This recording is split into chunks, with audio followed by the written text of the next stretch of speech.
Hello and welcome everyone to episode 171 of One Piece at a Time, the One Piece read-through podcast where we read and discuss 5 chapters of the One Piece manga each and every week. I'm your host, Derrick, and I'm joined by a wonderful co-host and freelance letterer, Brandon Bovia. How you doing, Brandon? I'm doing pretty good. I'm, of course, Brandon Bovia, freelance letterer extraordinaire, and boy, howdy. I feel like this week is a long time coming. It is a very long time coming. I had a lot of questions going into this week. It's like, okay, how is Oda going to make this final portion of the fight? Because it's almost undoubtedly going to be the final portion, just based on the time we had. Interesting and different. And by God, the man pulled it out.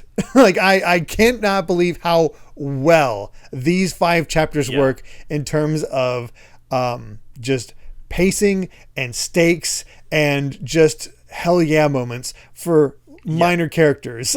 You know, this is the one where it really brings it all together. Like we've kind of, I feel like, particularly in the kind of back half of this arc, we've kind of had like kind of, you know, little complaints here and there of just like about like the structure and the pacing. Like I feel like the content is there, but just maybe in terms of like how you get from point A to point B, how these situations escalate is maybe not always delivered in like the cleanest fashion. But like this stuff, and especially combined with what we covered last week, I feel like this is it. Yeah, like this has been great. The best part about Dressrosa, I'm realizing now, and I think I can safely say this now, since we still have the cleanup, but with the main portion of the arc essentially told, I've realized that the strength of Dressrosa is Dressrosa. Alabasta, you have this whole country being dealt with, but we're very much focused in on Vivi. It's all about Vivi. Same sort of thing when you're dealing with Skypiea and the like.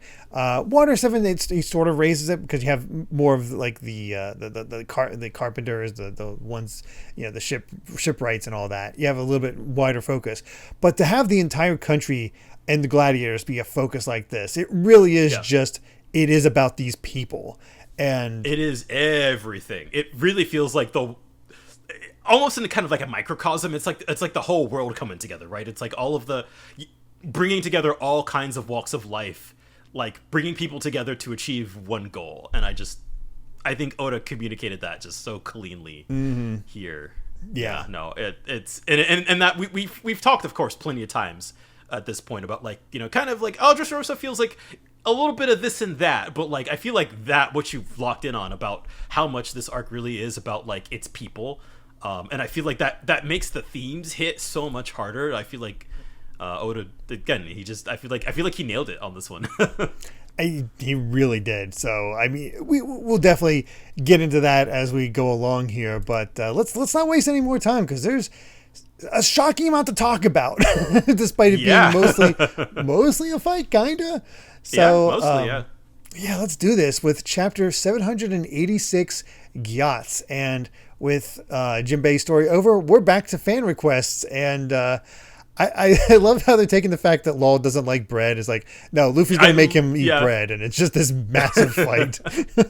Yeah, you could see that, like, this poor monkey is getting cut in half. Like, Law's cut, like, a bunch of trees in half in the background. Like, this man, And it looks like, I guess with like the clouds, it's almost like, is Luffy in gear too? Yeah. He is. Yeah, it's like he was trying to make him eat bread. It's amazing. Just so that's just possible. A fun idea. But yeah, we get into the chapter itself, and Doflamingo has been embedded into the side of the step, and he, by all appearances, seems to be out for the count. Everybody's cheering and whatnot. But Luffy, not so sure. I like how he's like, you can see it. He is struggling. He is barely keeping this together. And the people are talking, it's like, I think this must be Straw Hat Luffy. But he looks scarier and rounder than the face in the paper. Is that really him? As I heard he's 25 feet tall. What's up with that? And I love how Luffy's kind of responding to them. It's like, oh, shut up. Why does he keep bouncing around? Can he stop? Nope. Yeah. As a fun note about Gear 4 before we move on, a fun like I think with sort of the visual of Luffy struggling, it's kind of I guess it would be. I feel like I should mention that in the anime, I really like that both for the dub and the sub, you can tell that like Luffy's voice actress is like puts on a much more gruffer and kind of, you can tell that Gear 4 is like really kind of straining him. Mm-hmm. So I mean, he's powered up those muscles. It makes sense, and I imagine it has a bit of a Nightmare Luffy flavor. If it has, if voice acting wise, otherwise I just think of it like, this is their version of Super Saiyan 4, where or in 3, where we got to get gruffer because of the more wild. Yeah. I feel like Super Saiyan 3 is not an inaccurate comparison. I guess that's especially with how long he held on to it. That is a good point. Man, it really did take about 100 chapters to reveal that. Oh yeah, I've had this form in my back pocket the entire time. Yeah. And as much as I understand why Oda did this, right? Like, I can complain as much as we want about like, Fishman Island and Punk Hazard, those you do feel like they're not really being pushed in kind of the way that you would maybe want them to, but like I do think saving it for this is kind of the right call, even if it, by this point we've been in the time skip for like 4 in real life years. Yeah, it makes sense to hold him back, but I like the idea that we might still not have seen all of them at their best yet, because the Straw Hats are at their best when they're working together. This is their strength with them split up in half.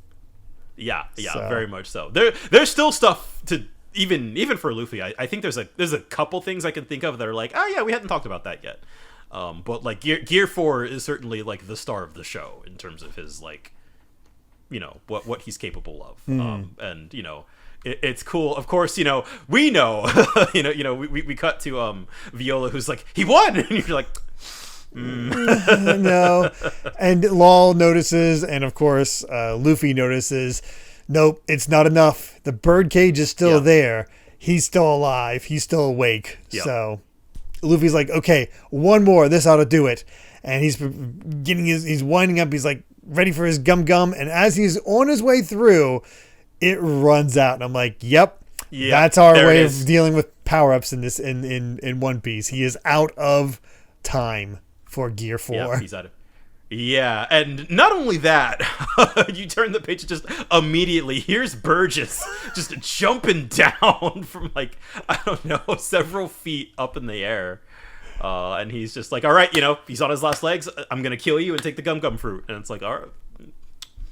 Oh hell, that's a rub I was not expecting. That is right, yeah, a problem. Like, cause that, again, we got the threat of Blackbeard here.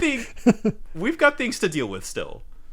Oh no, and that's of course. Fortunately, we have koalas like Sabo, help. This is it's funny too that like this whole time Sabo, it feels like, has been extremely hard to get a hold of.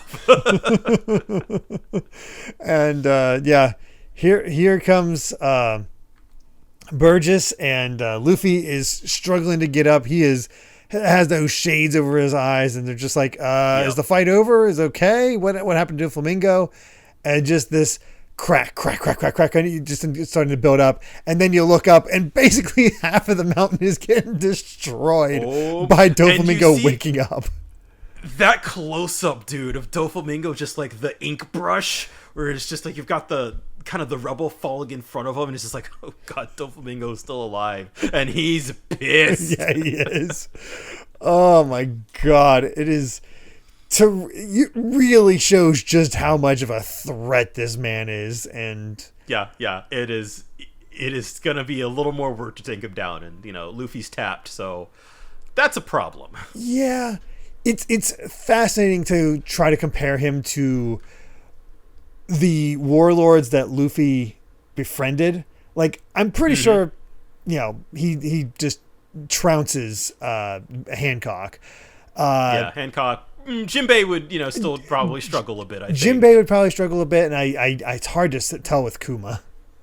Kuma might be the one that's closest match for him. Yeah, and really at this point, since Kuma's, affected. He's a cyborg. Roboticized. Yeah. So that also does throw a spanner into the works. A pun not intended.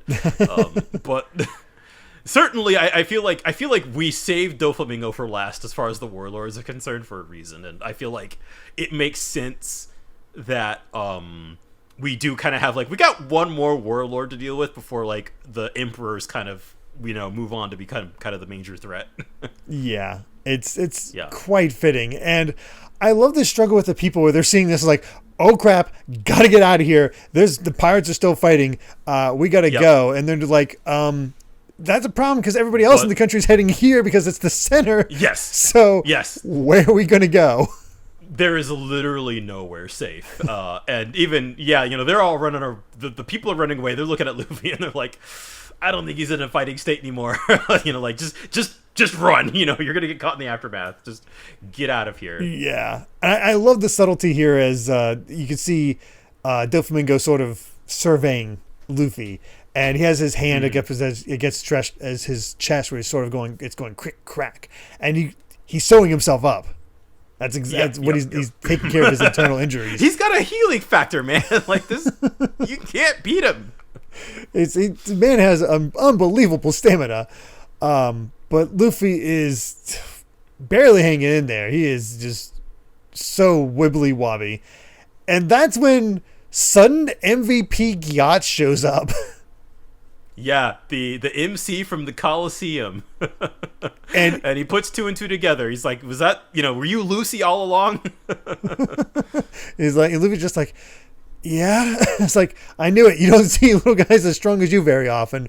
So Doflamingo's coming here. What do we do? What can I help you with this bout? And Luffy's just like, I need 10 minutes because after doing Bounce Man, I can't use Haki for another 10 minutes. I can run around to escape, but I have no idea what I'll do during that time.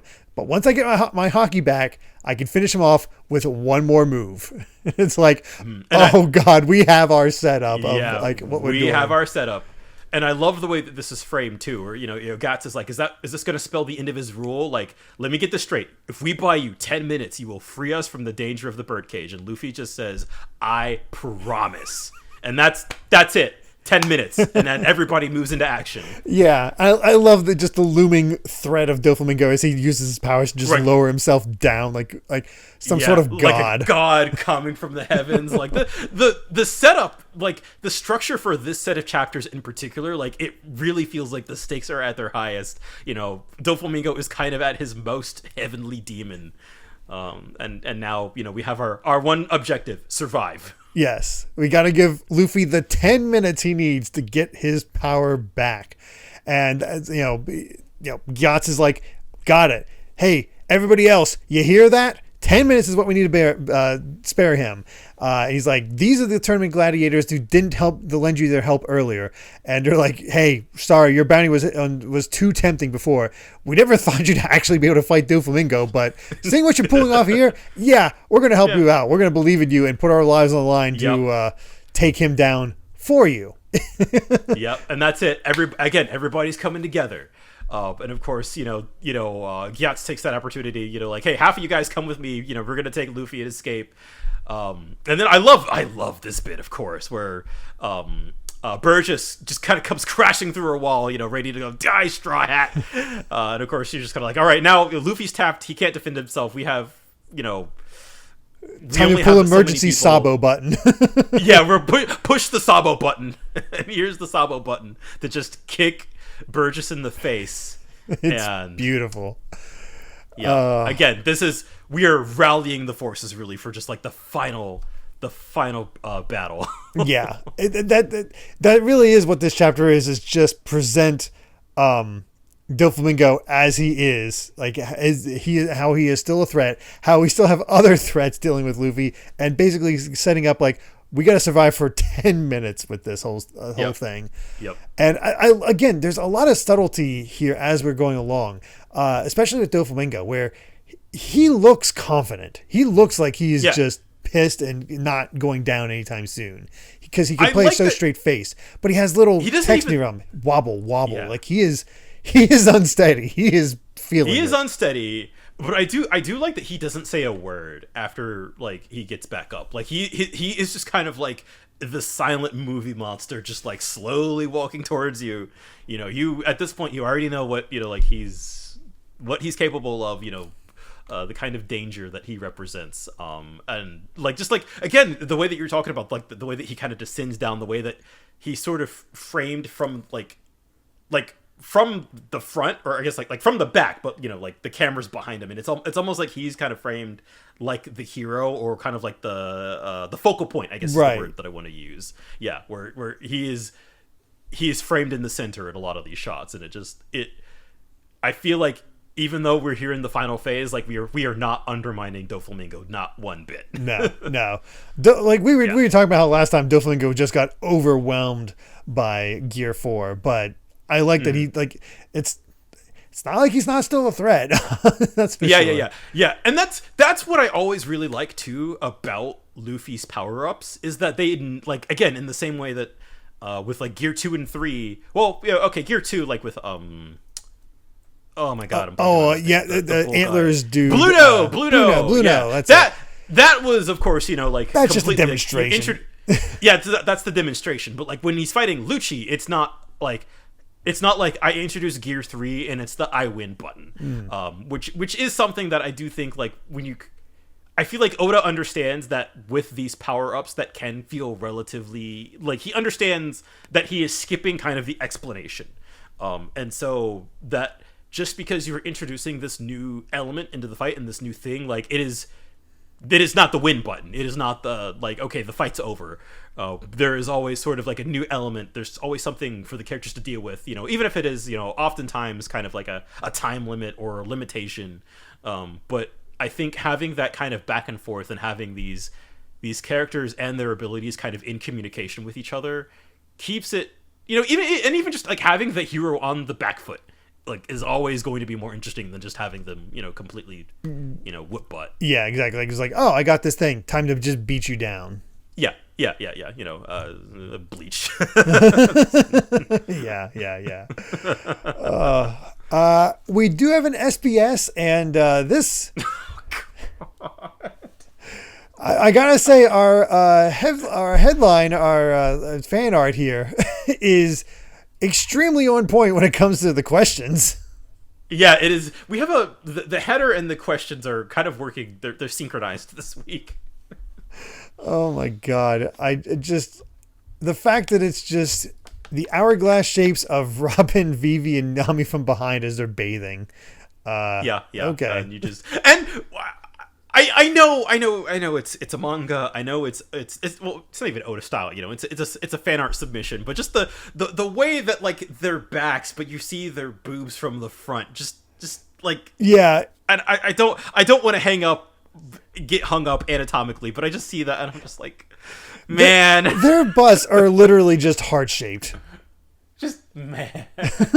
There's no difference there. They don't look that's the thing. It's not like appealing. Yeah. No, yeah, it's goofy, yeah. Which it helps, but it is also just kind of like, Oda. Then our questions is like, hey, in Japanese, Nico means two objects. Is that why is Nico Robin called Nico because she has two big boobs? No.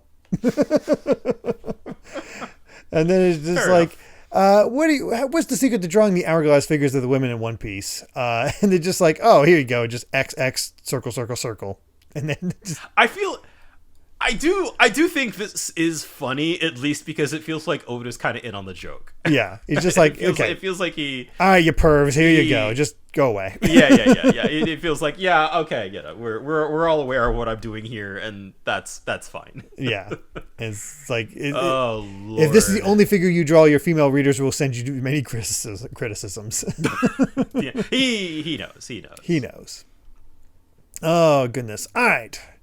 Chapter 787, 4 minutes before. And this, it took me a while to realize the perspective of this one. It's the header. It's Zoro and Bears beating on taiko drums. Zoro is hitting his so hard with hockey that we're literally looking through the taiko drum as he ripped through it. Yeah, he would be amazing at Taiko Drum Master, or more likely kicked out of the arcade. it'd be more like Vegeta doing the test punch. Yes, yes. Just blow out the arcade machine. Absolutely. Oh, amazing. But yeah, into the chapter itself. Everybody's like, Burgess is down. Here comes Sabo's, and it's like, oh crap. Here he is, and it's like, hey, Straw Hat Luffy's my brother. What do you want with him, Burgess? And he's like, hey, he's your brother? Where have I heard that before? That shot of him just like with the pipe, just like pointing at his face is so good. Sabo is just taking this. He's just acting like a boss. I love it. Yeah. Oh, Sabo is so friggin' cool. Yeah. It's funny how it's just a different kind of cool from Ace. Yeah, definitely. Yeah, Ace is very much the confidence is certainly similar, but I feel like Ace maybe, or I guess like Sabo doesn't have like that maybe element of cockiness to him. Yeah, it feels like a very kind of like refined. You could sort of tell that he's wealthy. he comes from a rich he comes from a rich background, right? Like, he comes from aristocracy. And of course, he hates that, but like that's still a part of his character. Exactly. I think the other thing helps is that Ace did feel like an older, slightly more mature version of Luffy. Sabo is sort of his own beast, but similar to Ace in that way. Like he's similar to Ace, but in a different way. So you can see how the trifecta kind of works. Also, it really colors my view of Sabo, having learned that his voice actor is Johnny Young Bosch, because I've heard Johnny Young Bosch in so many things. It's just like, I'm sorry, I've heard this man do so many characters. I can hear these lines in his voice. And it's cool. He is perfect. Yeah, he's perfect for him. And of course, I love too sort of the callback. He the way that he views Ace is very similar to Luffy, where or he kind of is like after your duel, your crew took Ace prisoner, which is the catalyst for the Paramount War. But that was the life Ace chose, and I won't blame you for what happened. And that's very similar to kind of like how Luffy felt before Ace's life was in danger, right? Mm-hmm. It was like Ace is kind of doing his own thing, and it's not really my business. Yeah. But we're brothers, and so now, but you sort of feel that kind of fueling Sabo's actions now in the way, he's just like, now on, I've got Luffy's back. So keep that in mind. So it's just like, we can't change the past, but like, as long as I'm here, I'm going to do whatever I can to stop you. Mm-hmm. It's just it's a cool moment. And Burgess is just like, I got no quarrel with the revolutionaries, so just stay out of my way. And that's when Ace reveals something that I didn't realize Burgess didn't know. You said Ace. That's when Sabo, whoops. Yeah. I'm sorry, I'm seeing the fire. I was like, I got no quarrel with the revolutionaries. Oh, not even personally? And he sets his finger on fire. It's like, you're the one who stopped me from getting the flame fruit. Yeah. So that's enough to set Burgess off. And he's like, okay, I'm going to kill you and get the flame fruit. So. Yep. So now I feel like this is mostly like off screen, but it's still cool that we just kind of assume that this is like, like I'm glad that this pair up happened. This fight happened. Yeah, because it solves an issue that Oda realizes probably there is that, okay, Sabo's here. He has Luffy's back. He's fresh, obviously powerful with him being second commander of the revolutionaries. He could finish off Doflamingo, no issue. Absolutely, yes. But he also knows, as his big brother, this is Luffy's fight. I need to let him do this. But I will protect him from this outside force. So it works. It absolutely works. And even I'm glad that he chose this, because even I think on like an emotional level, I am glad that sort of the encounter with Doflamingo was just left to Law and Luffy. As much as I would have loved to have seen Sabo kind of get in there and mix it up, but I keep it clean. Exactly. It's better to have the emotional resonance of that. Mm-hmm, mm-hmm. I think that makes much more sense. And this is the confirmation to Luffy that Sabo got Ace's fruit. So. Oh yeah, that's also true. I forgot that he didn't know that. I love the smile. It's our memento of him. So. Yeah. It's such a cool last panel. Well, not even last panel. It feels like it could be like the last bit of it, where it's Burgess is doing his galleon lariat, and Sabo's top half is gone, but of course he just moves away, and he's like, I love how he's already extending his dragon claw form for his fighting style. Yes. To just do a burning dragon claw fist, flame dragon king, and just That's sends awesome. Burgess flying. It's like, it feels like Oda was like, I'm gonna give Sabo the coolest attack names. oh my god, it definitely. I love the demonstration that just because one person has a devil fruit, it doesn't mean the next person that gets it will use the devil fruit in the exact same way. Yeah, because I feel like Ace was a lot more of like a ranged fighter. Yeah. Right? Yeah, I feel like he wasn't as like you see Sabo like up close using like these like martial arts moves. It again, yeah, even though they're both using the flame fruit, they have just like vastly different approaches to it. That's a good way to sort of. I was trying to imagine like what is the true difference, but yeah, you're right about Ace being a bit more ranged, and more focused on the fire itself.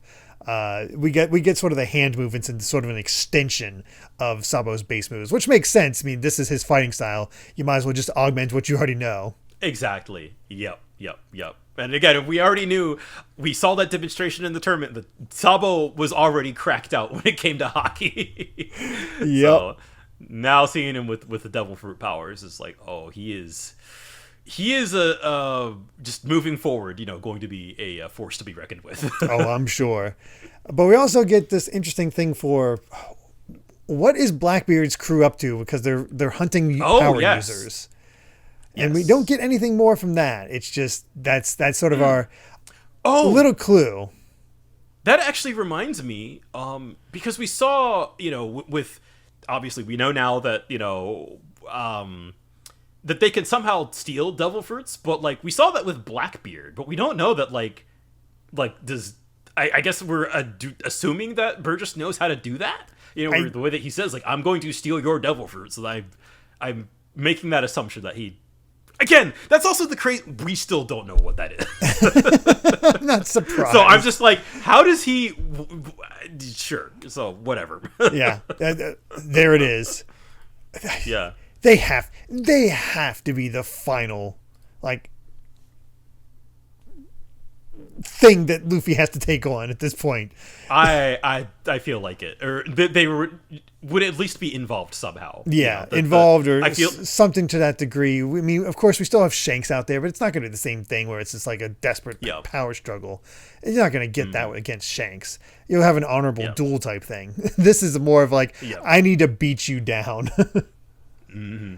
So we'll see what happens here, but Yachts is like, wait a second, I thought you were the one who got the flame food. What's up with that? It's like, no, that wasn't me in the final. So it's like, all right, fine, but your recovery is the only hope for Dressrosa. Let's go. And behind them, as all this is going on, all the gladiators that were there to try to slow down Doflamingo are done, and they're done. Yeah, it's a vision of hell because you have his white thread just impaling dudes. And those guys are impaled. Like you're seeing just blood everywhere. Like it is, and just like the fire and smoke clouds in the background. Like it really is kind of a vision of hell. And that Doflamingo is losing his patience. He's just like, I don't need stamina to eliminate the likes of you. Like, this is nothing to me. You guys are fodder. Yeah, exactly. And I like the element of like, as far as we know, right? Like Gyatso's just a dude. He really is just a dude. Like having just a normal guy kind of carry Luffy around and be like, you have to run from that. Yeah, I think is a really fun setup. And again, we have the demonstration of hurry to the center, get away from the center, and everybody meet in the middle, being like, what do we do? Yeah. And finally, we see Zoro's plan, where he covers his swords in armament hockey and starts pushing against the birdcage.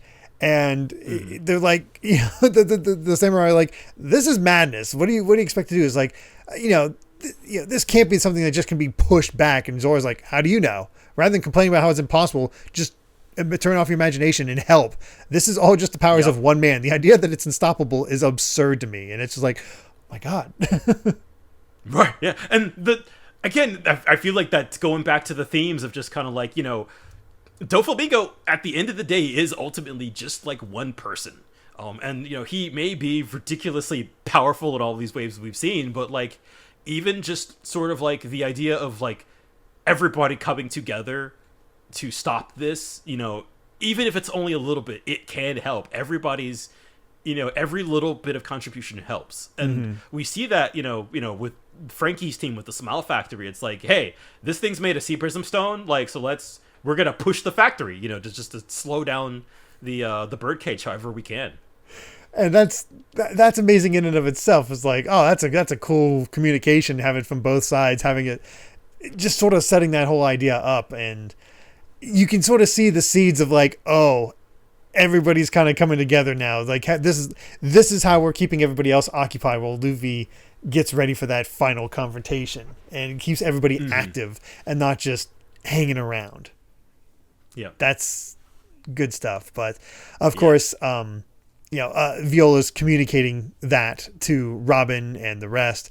And Viola's like, the thought never even occurred to me that we could try that. Right? Yeah. It's the power of solidarity. And then we see the guys that were trying to rip off Fujitora way back in the beginning of the card game. It's like, stay back. The new Royal Plateau is off limits to anyone but the Don Quixote family. It's like, you don't even have officers anymore. This is the safest place. Let us in. Yeah, they're still drinking the Kool-Aid, and they're just kind of like, all right, they're, I love that they immediately just get run over by, some of our other, again, just all the friends we've made along the way, Hardin's here, Donsai now, Bartolomeo, Don Chinchao, just everybody, the Coliseum Gladiators. It's great. And I like how they're all also like, especially Hashijan's like, how am I even able to stand right now? I crushed my bones. That's true. Fair point. And that's when Leo's like, don't worry about it. It's the Mancheri's what she chose for Dressrosa, the life prolonging tears.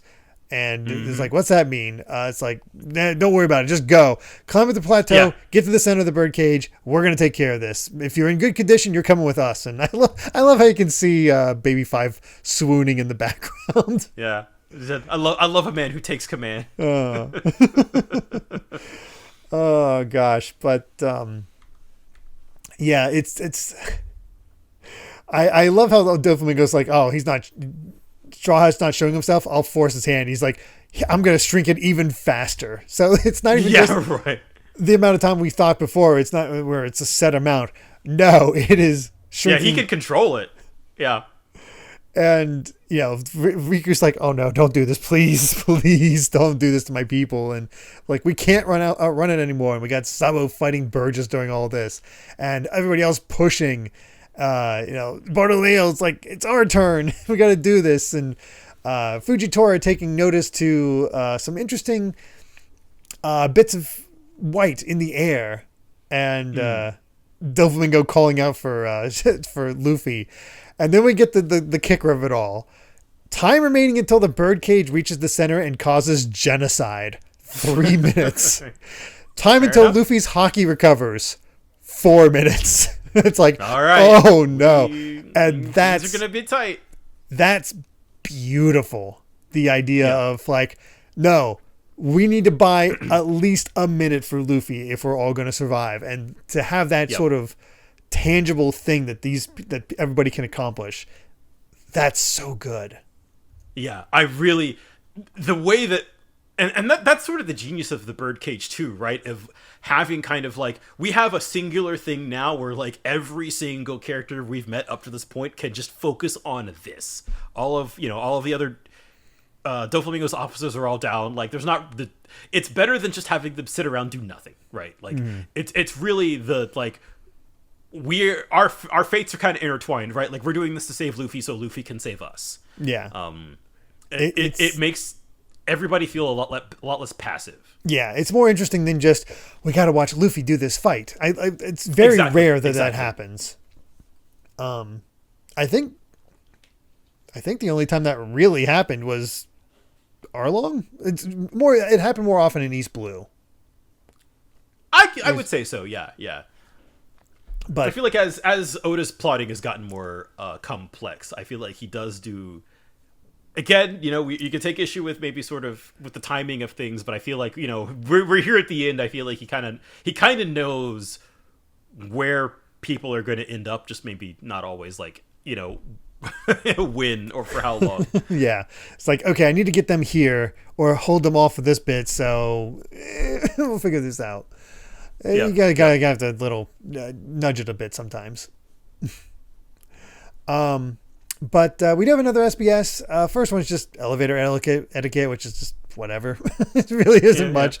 But interesting question here is like, well, obviously Sanji's the best cook in the Straw Hats, but who else is good at cooking? What's everyone's specialty? And Luffy, I'm concerned for your cooking skills. Raw meat on a plate, not even cooked, just raw meat on a plate. Raw meat.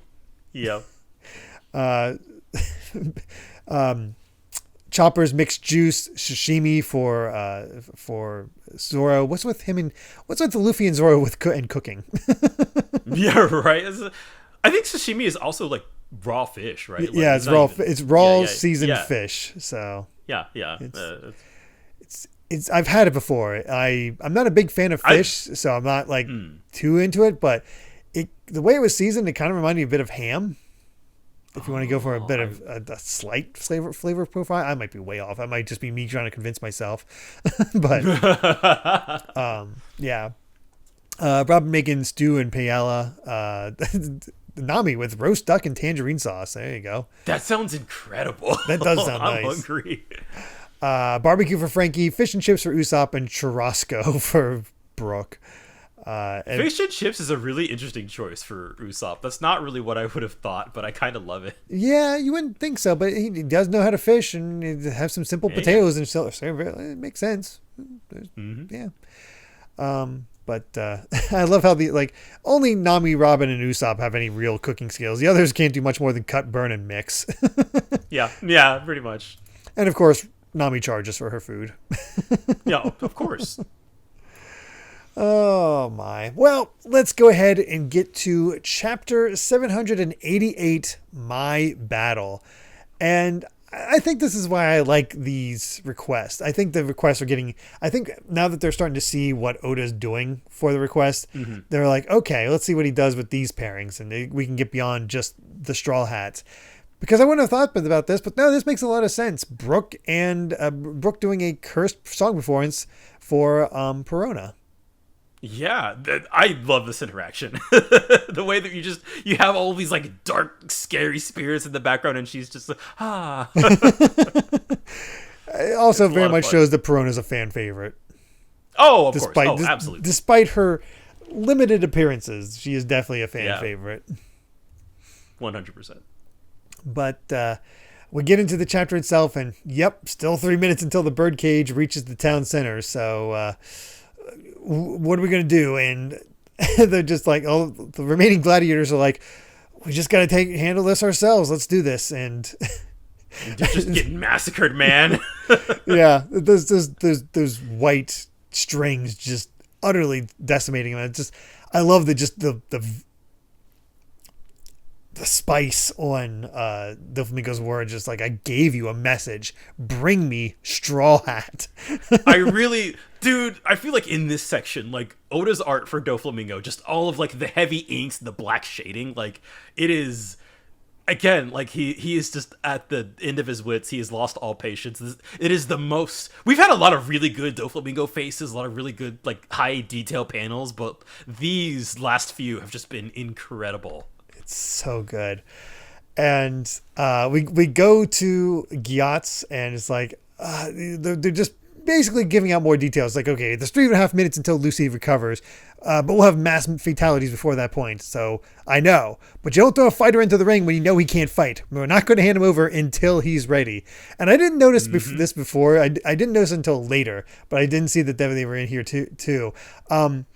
Yacht's hype girls are running next to him. Oh, yes. That's so good. Yeah, no, dude, Yachts really is... not a character I really thought that much of, but in this section, I love the way that he's been used here. Yachts was always a bit of a fun character. He's a fun MC. The tournament. And getting into that nice tradition of Yu Yu Hakusho having fun commentators. Yes, yeah. A good commentator, as has been shown in multiple tournaments, can really help hype up some fights. Yeah, brings out the personality, you know? Yeah. But that's when here comes Law putting himself back in there, still trying to be in there. It's like, all right, he's just like, okay, don't you think you're running a bit too far away? Is this hockey returning to him? Well, he told us he needed 10 minutes, so he's got 3 minutes, 20 seconds. It's like, all right, I'll take him from here. Dude, and Law's arm's still messed up. Oh, yeah, he's bleeding from where it got sewed back together. Like, him moving is not really good for him. But yeah, no.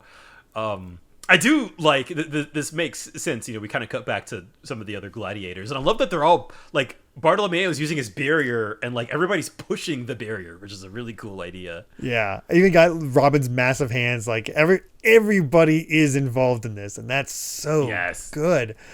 I love how just everybody is involved, and that's beautiful. And that's when we get the explanation from Leo about how Mancherry is helping. That's dandelixirs.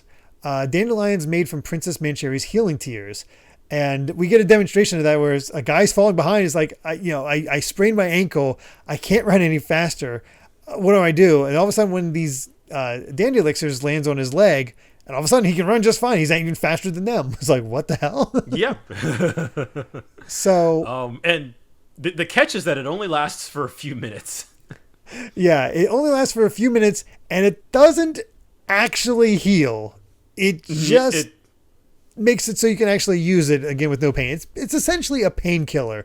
So what that's doing internally to a person, like especially somebody like Havardin, whose bones are dust. He's fine. I'm gonna have to hope that it's one of those things where it heals, like it's a complete heal, but then after it's the time limit, it just unheals rather than they're still injured in there and they just can't feel the pain. Because otherwise, oh God. We need to get somebody like Kuma in here who could just like push the pain out of everybody. Oh my God. I don't even know if Zora can handle this much pain. Yeah, Jesus Christ. Oh, gosh, but yeah, we got Mancherry riding around on Cub. It's like, I can't swing a weapon or vanquish bad guys. All I can do is cry my eyes out. I was like, no, it's a noble way to fight. You're doing well. Even by crying, you're contributing. Yep, it's enough, and it's I like that. I like putting these devil fruit to use. Yeah, so. And it's also interesting too. I feel like Doflamingo probably didn't know that. Actually, he 100% didn't. Oh, definitely didn't know that. Yeah, because that's, he was trying to, like, okay, we're gonna get Sugar back up, we're gonna get the officers back up, completely, and thinking that like, oh, Mancherry's devil fruit must be like this incredible, busted miraculous power, but it turns out like no, it has a pretty hard limit. Yeah, it's neat, especially when you're like mass healing like this. But and that's when we see Hack getting up there, seeing how people are doing, and of course Usopp's been riding around on his back since he's still quite injured. And Hack's telling him, or Usopp's, I'm not sure which, is saying, hey, anyone strong enough to help, go east and west to where they're pushing the birdcage. There's no way you can move that thing. It's like, don't talk back to me. Trust in my comment. It's like, it's God's righteous fury. Glad we're bringing that bit back. I love this God Usopp stuff. No, dude, God Usopp is just one of the best bits. And that's when we start getting a bit more pressure involved. Like, it's just been a nebulous thing of Doflamingo systematically destroying all the gladiators and just finishing them off. And that's when Rebecca is seeing all the devastation, and she's preparing herself to use the sword if she needs to, even though like, I'm ready to. I like the extra focus, even though, Kyros is like, no, you're not lifting that blade again. Yes. But that's when she spots Viola confronting Doflamingo, which is like, oh man. no. Yeah. Yes. And it's like, basically it's like, hey, you get out of here. No, you get out of here. And Doflamingo's like, why are you here? It's like, no, if the Down Coyote family is going to collapse into nothing, wouldn't it be a tad too convenient for me to just walk away, having been an officer myself? And she takes off her coat and gets ready. He's like, either I die or you die, Dofi. Yeah. And well, I love his retort. He's like, what passionate decision, Violet. And just like we're kind of, again, bringing it all back around. And even the way that like Viola's kind of like posed here is very similar to how she was introduced. Mm-hmm. And just kind of the idea of like, passionate killings being a cornerstone of like the Dressrosa culture. So kind of seeing Viola step up here is really cool. Yeah, it's like, oh, you crazy girl, but it's also the idea of like every bit counts, every moment counts. Yeah, every moment counts. Yep. And it's nice to see her take this more active role. We know she has some fighting abilities based off her interactions with Sanji, which I wonder how her and Sanji get along now. But yeah, right. Who knows? We may never find out. No, that opportunity seems long gone. But but yeah, they have that whole confrontation, and we're just showing everybody pushing as hard as they can. I like that. It does show that. I'm blanking on the samurai's names, but Kinemon. Kinemon and his friend Kanjuro. Yep. Yeah, they can use haki as well, and they're pushing up against it. I like that confirmation because we did not know before. Yeah, that makes sense. And it's like, okay, the pace is slowing down. So, we can do this. And I love this just slow walk as Fujitora uses his cane to just come up to him. It's like, what are you doing here? It's like, well, I may not be able to discern your face with my eyesight, but I want to stand by while fools struggle at their task. Though my power might be slight, I pledge it to your cause. I just was like, I don't know who you guys are. We even got an admiral hanging out. I feel like he knows. Oh, of course he knows. He's pretending not to know. Yeah, he's just as willful. Of course, an admiral helping pirates would be completely unacceptable. Yeah, it's just not right. But man, I like how even Fujitora is being used here. It's just like no character is wasted. Yeah, we are all like everybody is having their own fight against Doflamingo and his hegemony here, which is just man. Yeah. It's just have like the Navy coming in directing, regular guys just like, hey, I can't let these biceps go to waste. We want to protect our own land. Let's push together. And it's like, oh, it's a surprising wave of help. And see even more people rush up to Bartolomeo, and it's just this whole thing of, you can just imagine it in the anime. It's just like 1, 2, push as you get the characters and really extend it. And again, you're looking at what remains, and like this poor country, there's nothing left. There is, we have just been confined to a tiny little like speck and just complete destruction all around it. It is fascinating if you want to go back and look at the how it started for the birdcage and see how everything spread apart, and then you get to this panel here where it's the Smile Factory pressed up against the Colosseum, which is now pressed up against the plateau, basically, where the palace once was. Like, they are all next to each other. There is no room left, and it seems to be stopping, but it's still moving. But it does show them it can stop. It can be stopped. Yes, do this, which is the hope. That is just all the hope that we need. And Bartolomeo's still crying. Mr. Doro still just the best. Yep. But it can't allow these fatalities. How long until Luffy recovers and got that confrontation between Rebecca and Viola's like, oh no, what's going on? And Luffy's just recovering on the ground. lolls right next to him, just sort of ready. And 1 minute remains. Wow. Honestly, time passed really fast on this time limit. It really did. It's Oda makes sure we don't have a Frieza 5 minutes. Yeah, it is. Things are happening, and again, I really like just the whole concept of having we have been introduced to so many new characters over the course of the story arc, and just having every single one of them involved in some way, shape, or form, all to just buy time for Luffy. Like, it doesn't feel like padding. It doesn't feel like we're just wasting time. It really feels like this is the finale, and like we need every little bit that we can get. And so that helps it just feel so desperate. We've said it many times, but the pacing in Dressrosa is honestly kind of immaculate. Yeah, the most part. I agree. Like, it is like shockingly just consistent the entire time. Mm-hmm. But do you have an SBS? But it's just somebody actually made a spot the difference for a scene, which this is a really cute idea. Yeah, that's ambitious. That's super ambitious. Yeah, especially since it looks like it's hand drawn. Yeah, very much so. Oh goodness, but let's get to chapter 789, Lucy, and hell yeah. I love this. I love this. Where the request is Shanks and a bulldog chilling under a cafe terrace. What do? We make the bulldog human sized with a giant head. I love. Yeah, sure. Why not? All right, sure. Coffee, beer, and smile. And smile. Well, I hope it's not smiles the devil fruit, but actual smiles. That's a good point. Actually, I think that is a thing where in Japan where you can actually just go up to like if you want you can order a smile and like the waiter person has to smile for you, which is a little weird but also kind of cute. But a little weird, but yeah, you could. Depending on, I feel like it's cute that you could make it, but you could make it weird. Yeah, very much so. Mm-hmm.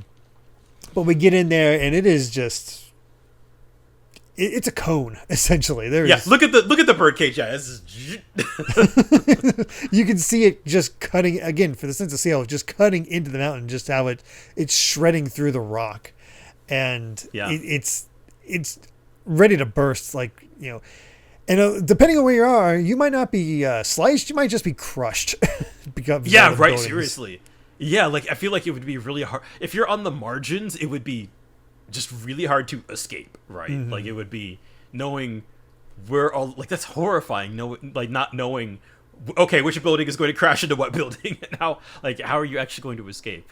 Yeah, and that's we see that Riku and Tank join up to start pushing with the people. It's like, you've done well. If it weren't for you folks, thousands upon thousands of lives would already be lost, which, considering Doflamingo broke down how people would die as time went on and we're still going down to the minute, it kind of does show how much pushing back has helped.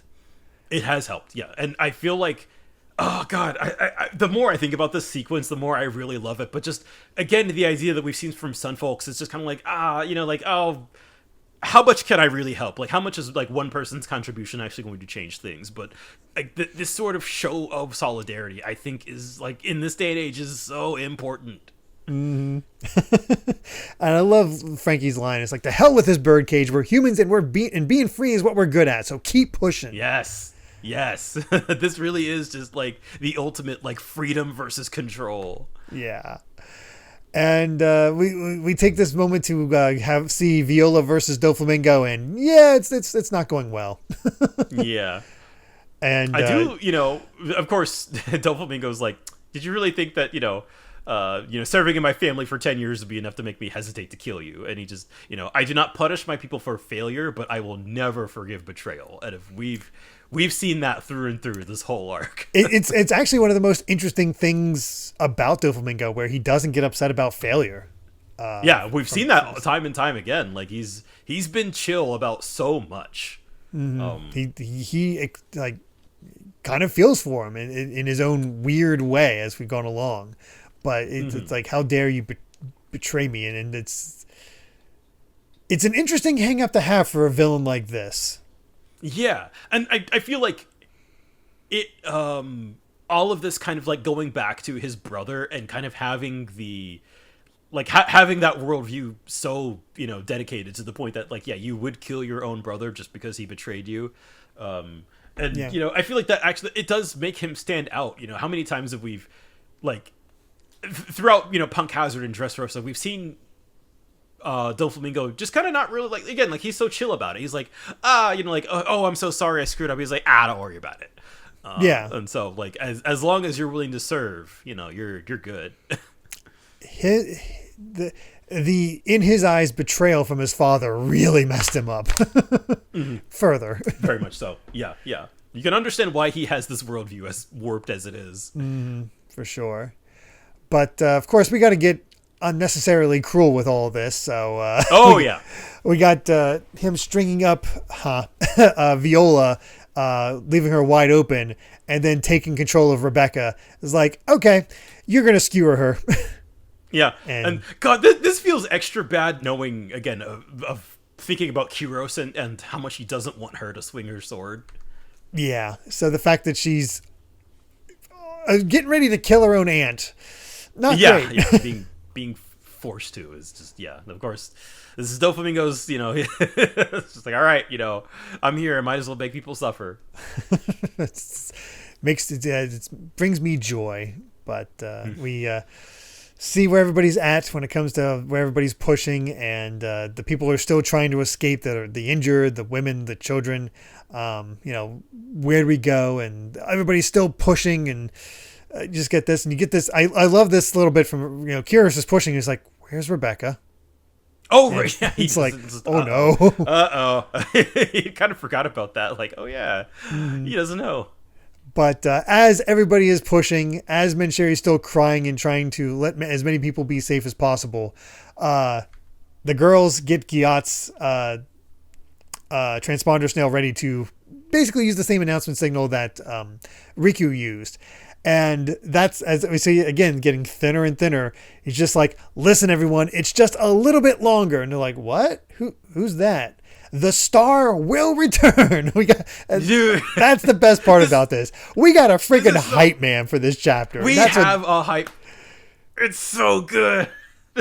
Yes, that's so. Like his whole speech during this segment, like the build up is just, it's awesome. I love everything about this. And people are giving him heck. It's like, what the heck do you think you're doing? What are you, King Riku? Is like, and he's just ignoring them. It's like, we got no time for this nonsense. He's like, no. The man who set foot in today's Corridor Coliseum, glittering and sparkling, our delightful, fearless star in the making. Well, I shan't forget him. And, and that's when, of course, we go to Cavendish is like, Star, is he talking about me? And that's when he notices that Law disappeared a long time ago. He's like, he tamed the dreaded killer bull who struck fear into the hearts of all. He felled the giant whose head split the clouds above. He crushed Danton Zhao, the living legend himself, the little gladiator who brought life to the Colosseum. No, to Dressrosa itself. I have never seen the like of this man whose fights are so free-spirited, so thrilling. His name is Lucy. And again, you get the bits. It's like, wait, I was in the stands. Like, I remember this guy. And, you know, Rebecca hearing this is just like, Lucy, I don't want to cut Viola down. Help me, Lucy. I don't want to do this. And that's when Gyatso reveals to everybody, yes, Lucy, also known as Straw Hat Luffy. We were deceived and ruled by a pirate for years, so trusting a pirate might be a bitter for help might be a bitter pill to swallow. But this is not like the hero's mask that Don Quixote family wore on that night 10 years ago. This is the man that our true king claimed was our only hope. And again, just hyping it up, seeing the people. It's one of those moments in One Piece where you're seeing this at the time, you're seeing the desperation, you're seeing how close it is. And I don't know about you, but it's like, you can feel the tears coming in. It like, hell yeah, tears. That this is being framed in like almost like a wrestling match, right? Like almost like we are introducing the star of the show. We are recapping all of his accomplishments. This is like, here is the one reason to have hope in this moment.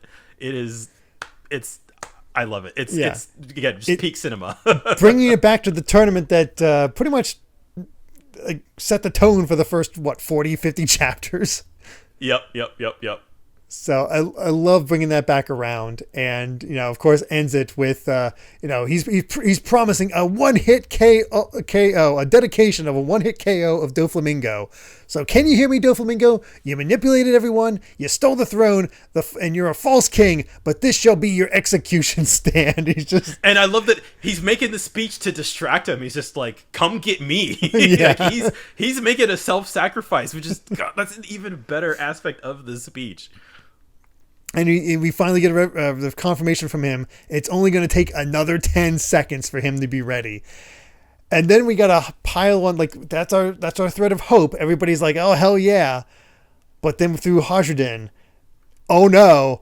Mancheri said it was only a limited time.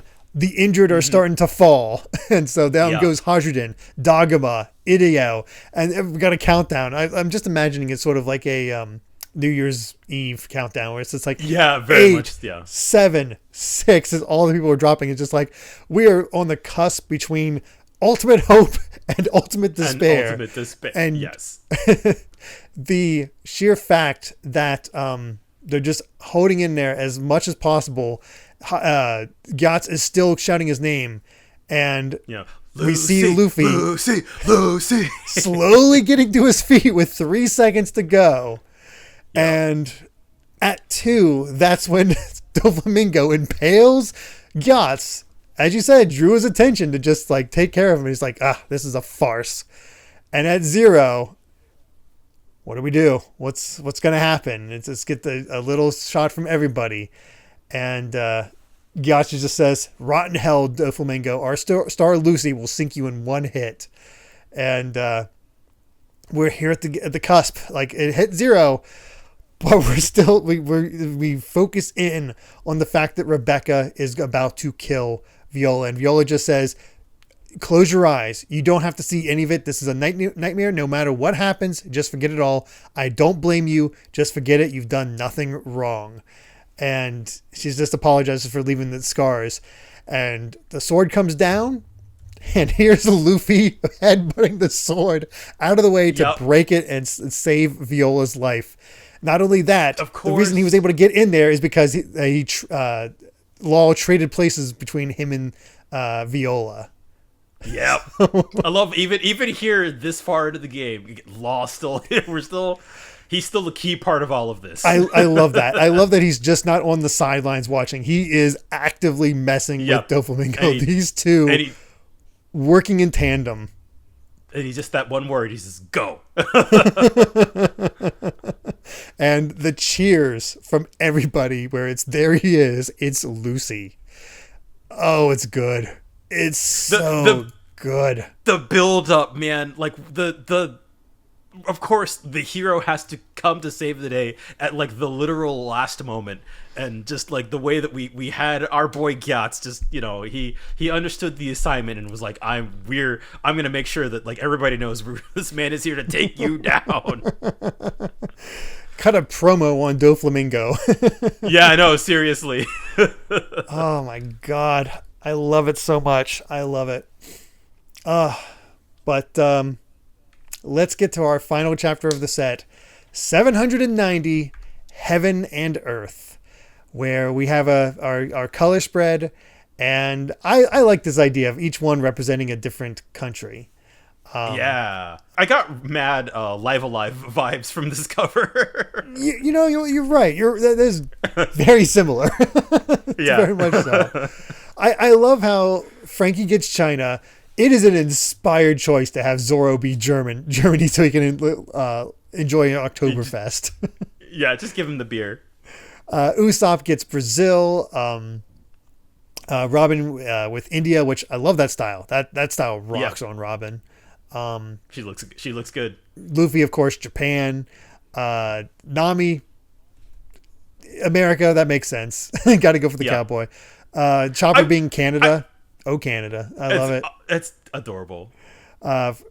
Sanji being France, and then again, great choice with Brooke being the UK. Yep. I feel like that pose of Nami, I feel like they made that into a figure.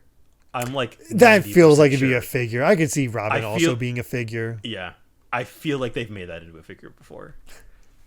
It would not surprise me. Honestly, the cowboy look is a good look on her. I like it a lot. These honestly, all of these designs are just incredible. I never would have thought Frankie for China. I never would have either. I never would have thought of Zoro and Lederhosen. Yeah, right. Sanji looks good as a musketeer. Yeah, right. Yeah, no, like these are all great. I love these. Yeah, these are perfect designs all around. Oh boy, but we get into the chapter. And that's when we got Bartolomeo crying, we got Gyatso crying, we got just a happy Usopp and Zoro. Lucy has made his entrance, and just seeing the people cheering like this, and yeah, it does kind of feel like watching like a football game, like watching a sport. You know, like we have, of course, you know, like we are on the brink of genocide, but you know the way that the townspeople are just all celebrating. And my God, just that stare down between Luffy and Doflamingo. It's like, I feel like the stare downs have been so. Like, we had the one last week with the foot blocked. Like I feel like this one is almost as good. Yeah, absolutely. It's just like, quite an overblown entrance. At your best, your hockey just barely returned to you. It's all you can do to stand, isn't it? And Luffy's just like, same goes for you. And that's when the white thread comes out and tries to impale Luffy and just sort of knocks him away. So clearly, you know, his hockey might be back, but, you know, both of these guys are still kind of winded. Well, we say that, but, you know. Yeah. And I do love how Law in here with the save, getting Rebecca out of there along with him and Viola, as Doflamingo takes all the rubble everywhere and just turns it to ever white, like nothing but white string. Which again, around. I was gonna say he's tapped. You know, he's tired, but this is what that looks like, and just seeing that, like, I feel like this is kind of the. Other than the birdcage, this is like the biggest scale we've seen out of Doflamingo's attacks. The way that he has his 1,000 arrows flapping thread, and he just like sends all of these strings going straight towards Luffy. Yeah, and Luffy uses his arm movement hockey at the last moment, and it still punctures him. And it's like he is getting messed up by this. It is like Luffy's back, but getting that punch is not going to be easy, as Doflamingo is really showing. And you know, it's getting ready to impale him fully, but you know, it's everybody's like, did Lucy win? No, the birdcage isn't gone. It's like, hurry up, we need. Yeah. This is not easy. Yeah. And I love how Luffy getting around this, and he's basically like, oh, my body's moving on its own. What the? And that's when get a flashback to his training with Rayleigh. Yeah. We're seemingly they're kind of like figuring out kind of the nuts and bolts of Gear 4. It's like, I pulled through by the skin of your teeth again, Luffy. What happened to your special Kong gun? It's like, you know, that's the thing. Listen to this. There was an even bigger one this time, and the move didn't work. Sounds like trouble. In that case, you better think of a different method. The problem with Gear 4 is that it places too much strain on your body. And again, the walk up of Luffy to Doflamingo is he's just barely hanging in there. It's like, all right, I'm just going to skewer you. Yeah. And of course we get this final speech kind of between the two of them. It's like, if only they'd all behaved themselves and danced to my strings inside the cage, I wouldn't have had to slaughter them all.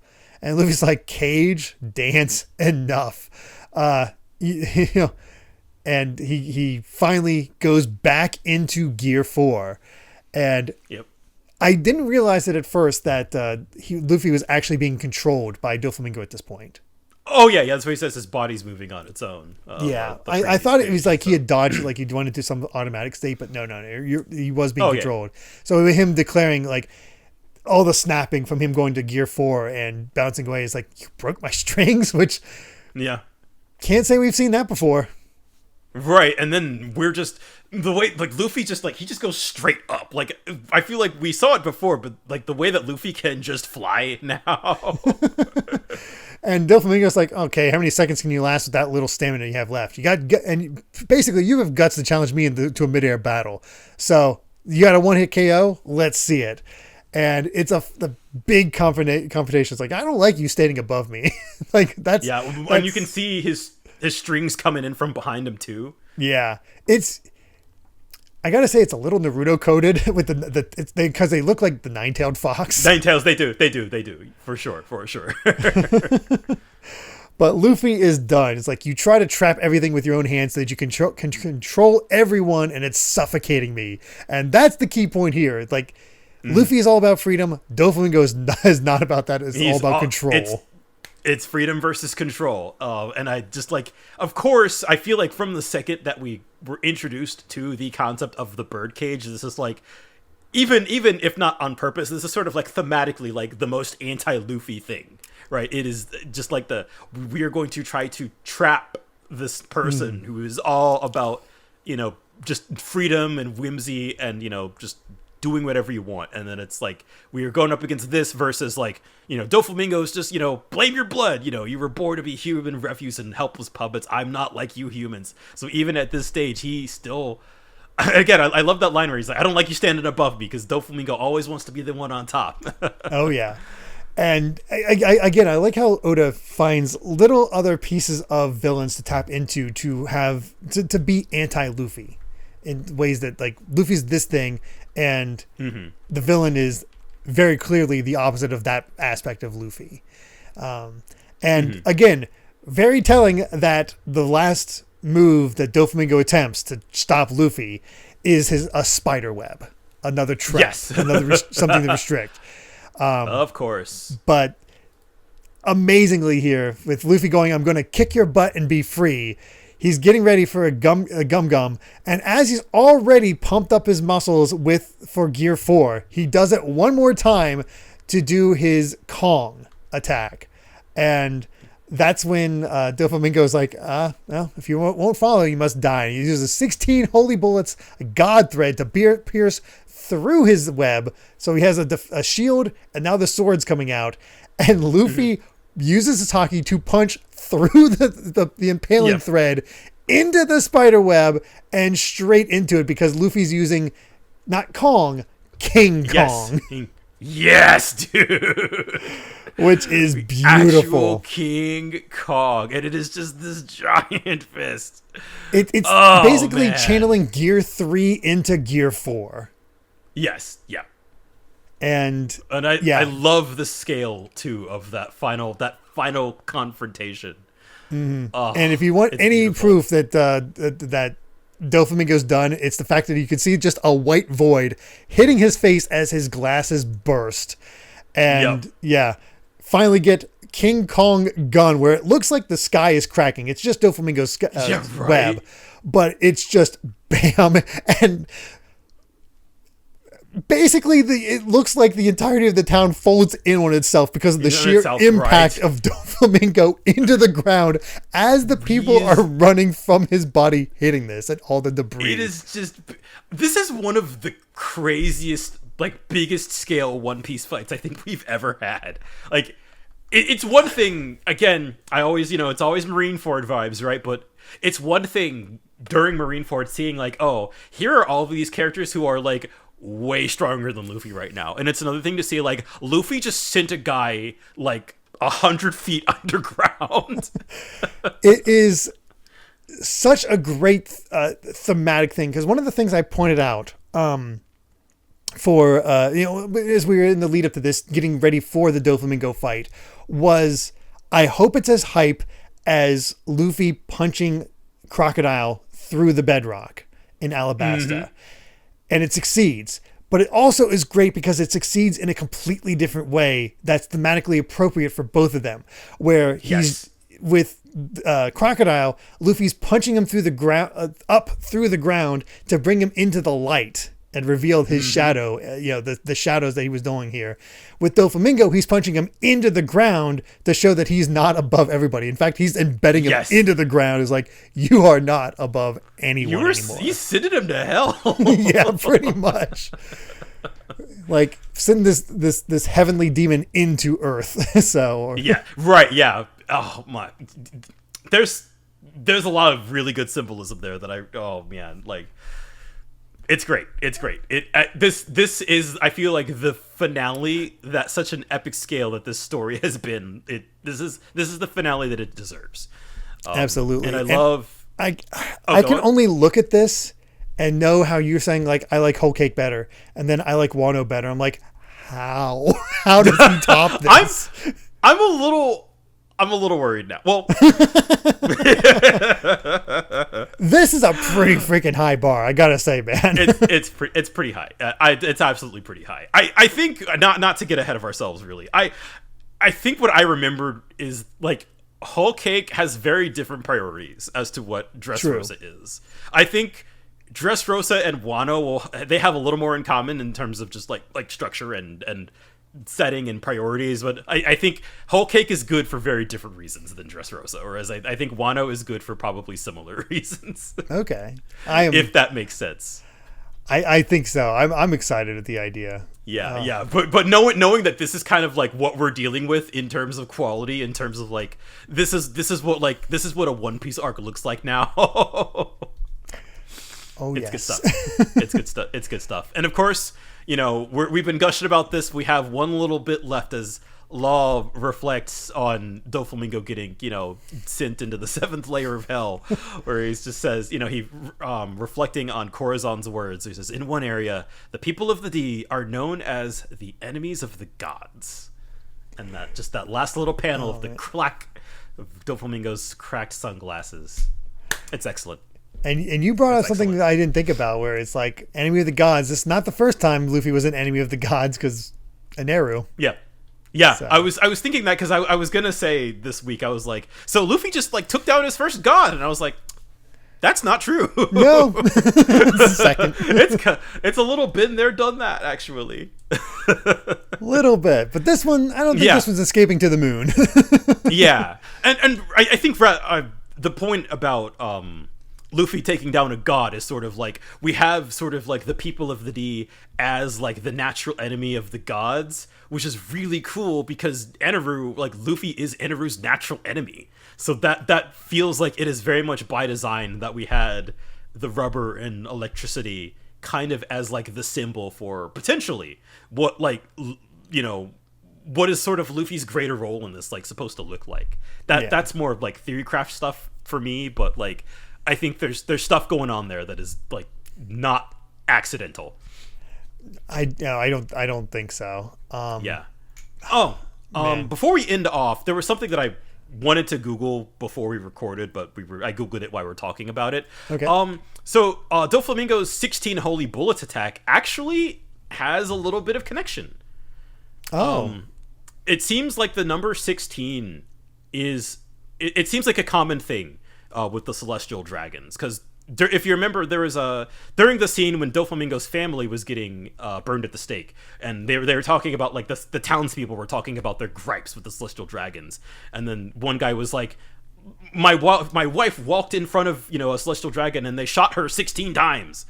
And then there's the whole thing of the bell at Marineford when Luffy he rang the bell 16 times. I've not picked up on the fact that 16's been recurring. Yeah. Well, yeah, it was the it was the burning at the stake scene and the 16 holy bullets, where I was like, wait a minute. But then Googling it and then finding out that like, oh, like this is also connected to the bell thing from Marineford. I don't know what that is, but like it's also one of those things that's not nothing. Clearly. Yeah. For sure. It's also, in defeating Doflamingo, it's almost a continuation of the build-up from Sabaody. Like the new era? Yeah, of Sabaody and dealing like that. There's that first encounter with a celestial dragon. So yeah. Whew. We do have an SPS, amazingly, where basically just like, hey, what would the three Supreme officers look like if they got hit by Sanji's Parage shot? So what do they look like if they got hot? And it's just like, okay, that's about what you expect. Yeah, no, they're fine. And I was gonna say, I actually really like how Pika looks with the curls. He's a little refined. it definitely works the best. Yeah. The other question is far more interesting, though, where it says, is it just me, or do the devil fruit powers of the officers on Doflamingo's side all have powered up versions of the Baroque Works officers? Ton being Kilo, Stick with Wax, Arms with Dice, and Pop with Boom Boom. And Oda says, like, yes, there are indeed higher powered versions of others, but at present, it's only these 4. So Ton is more powerful than Kilo. Mag is more powerful than Flame. Chili is more powerful than Snow, and Arms is more powerful than Dice. There are some other fruit which might seem related, but in those cases, the rules that determine their powers work in slightly different ways. Also, the strength of the powers does not correlate to character strength. You never know how every fight will turn out, which we've seen with Sabo. So just because, you know, Ace has the less powerful flame fruit doesn't mean he could have, in a much more fair fight, actually beaten Aki Ino. Let's, you know, it's like Doflamingo said, it's all in how you use your powers. Yep. For sure. Oh, goodness. But that's it. That's it. I mean, that's it. The fight's over. Welcome to approximately 10 chapters of wind down into what the hell is happening with Sanji's group, I'm assuming. Yeah, I was going to say, we have not checked in on those guys in a little bit. So we got to figure that out. There's obviously, we've been building up to this, right? That, like, taking down Doflamingo is going to have consequences. Like, oh yeah, if that is the one thing that we've learned from every One Piece arc, is that, like, you don't do things like this without lasting consequences. And so I don't remember exactly how many of that, like, we're about to get. There's parts of the wrap up that I remember more clear than the others. So I have a feeling that certain things will get revealed, but other things won't, just because, again, this only happened in a day, and I don't have the time to fully recover in the way, because everybody else is heading towards Zoe and are dealing with Big Mom. I feel like this group is not going to have a lot of time to recover before having to deal with whatever's happening there. Yeah. Which is, I feel like that's what makes it so interesting, right? That I feel like this is the first time where we, again, because we had half of the Straw Hats just kind of break off, and we have not seen them for like 70 chapters. So, like, we kind of have a subplot running already, that we can kind of cut back to. I have no idea when, like, obviously sooner rather than later. I don't know if that's something we're going to get next week, or I assume there'll be at least like one scene of that during the wrap up. I'd be shocked otherwise. Yeah. But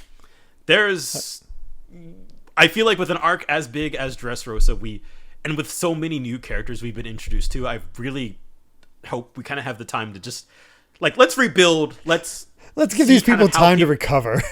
Exactly, right? Like, let's kind of, just take a moment and recover and see kind of like what moving forward for these folks looks like, which is, you know, it's just, man, what an arc. Right? Oh my God. Just, I honestly think this might be my new favorite arc. It's, man. It is up there. It is up there. I've been just impressed with just how good it is. It's one of those. It's one of those ones. I feel like I underestimated it. I really didn't remember it. I didn't think going into it that I would be like, oh wow, this is like really some of the best stuff we've ever covered. Oh gosh, I love the richness of it. Just so much to really dive into, and who knows how long we're going to be talking about it the next set, just because they were lengthy before we started getting closer to an hour and a half for each of these. Oh, this is our first like real proper wrap up, and I'm gonna put down a prediction that we're like, I think Luffy's bounty is going to go up, but not right away. I think there's going to be too much tight of a time between this and Big Mom that they're just going to wait till maybe after Big Mom for any type of bounty increase. Interesting. Yeah, I think the fact that all of this has been a day, that does kind of, I feel like news will probably travel relatively quickly, but I feel like it might be a little bit before we start to see the wider effects, if that makes sense, right? Yeah, no, that makes complete sense. I think it's actually going to be outside of Fujitora reporting on things. I don't know how much the wider world is going to hear about this. Yeah. Considering I honestly don't know how much time they're going to get to just relax, because Luffy usually gets a banquet. I don't know who he's getting food from in this case. Right. There's not a whole lot left for him to get a celebration for, unless I guess you can. Yeah, the Tontadas might be able to hook him up, but I have maybe. No idea. Yeah, it's kind of hard to have a party when we're just it's all rubble. Very much so. But I've never seen a location like this. Feels again just like even more so than Marineford, even more so than Skypiea. Yeah, this is just like this place has been trashed. Yep, it is wild. The scale of it really has just been something amazing. But yeah, with that, I believe we've said all we've wanted to say about chapters 786 to 790 of One Piece. Thank you so much for listening, and you can find more of my ramblings and stream VODs over at BitNerd Games on YouTube, or simply BitNerd on BlueSky. And Brandon, where can everyone find you at? I'm Brandon Bovia on Twitter and BlueSky, talking about anime, manga, games, and my job, and just been doing a whole bunch of that. We talked on a bonus episode a little while back of just like all the anime I've been watching. We're about like halfway through the season now for some stuff, and it's just been bangers. Just a lot of good stuff. I've been enjoying keeping up. I'm a little behind on some stuff, but I'll try to tweet about anime more. Yeah, it works. And hey, if you'd like to help us out more, you can support the podcast over at patreon.com/DerrickBittner. That's DerrickBitner to listen to the next episode ad-free 3 days early, as well as patron-exclusive bonus episodes. And make sure to return next time as we discuss chapters 791 to 795 of One Piece. So until then, my friends, bye. Remember to take life one piece at a time.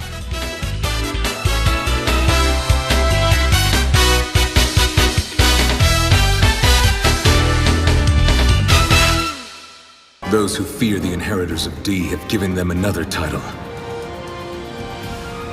Sworn enemy of gods.